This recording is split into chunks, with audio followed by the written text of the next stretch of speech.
Dương riêng cả xạประเทศบทថ្ងៃនេះគឺសកម្មភាពចម្អិន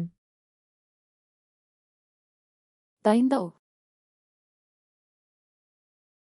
រៀបចំ Pisiru. ចំអិន Kesu. កាត់ Purau. ចិញ្ច្រាំ Tilimdiu. ហាន់ជាចំណិត Qabığın aşu. បកសំបក Ru. លាង Shayu.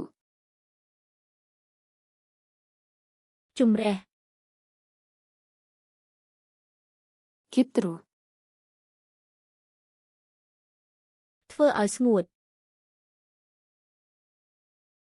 Qaynatu. ស្ងោរ Quru. ចៀន Pishti pisiru. ទឹកនំ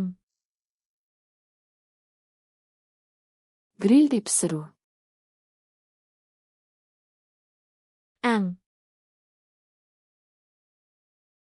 Buğa pisiru. ចំហុយ Aralastırу. កូរ Aralastıru. លាយ Kuyu. ចាក់ Kosu. បន្ថែម Жылыту. កម្ដៅ Суыту. ធ្វើឲ្យត្រជាក់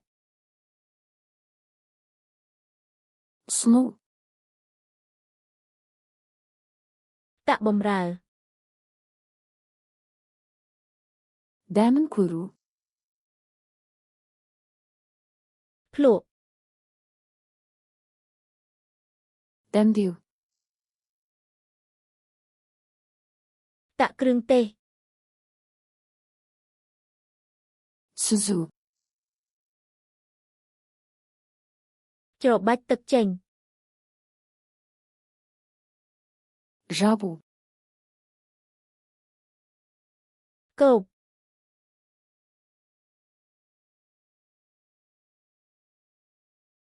Tilimdiu.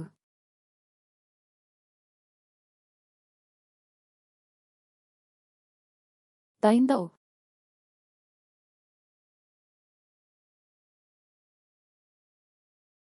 Süzü. ចង់ចាំពាក្យទាំងនេះឲ្យបានពិតប្រាកដទេ បើក Flashcards Luna.com ហើយហាត់រៀនសេតនេះ និងសេតតាមប្រធានបទផ្សេងដោយឥតគិតថ្លៃដុំភ្ជាប់មាននៅក្នុងការពិពណ៌នា